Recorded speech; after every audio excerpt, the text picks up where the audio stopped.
Nag-aararo ang mga baka habang kumakain ng mga asto sa malapit nang biglang lumusob ang mga taga-Sabea at kinuha nila ang lahat. Pinatay nila ang lahat ng aking mga kasama. Ako lang pong nakatakas upang magbalita sa inyo. Amo!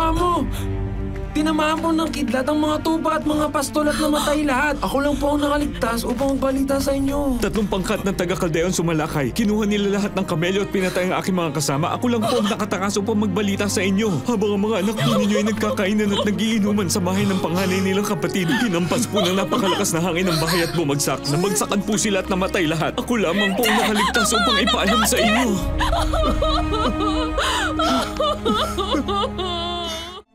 Hob, sa kabila ng mga masamang nangyari, tingin mo ba meron talagang Diyos na nagbabantay sa'yo?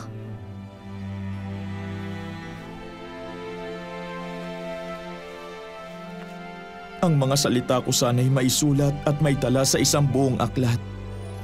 Ngunit alam kong di natutulog ang aking tagapagligtas na magtatanggol sa akin pagdating ng wakas. Maubos man ang aking buong balat. Makikita kong Diyos kahit laman ay maagnas. Makikita ko siya ng aking 2 mata.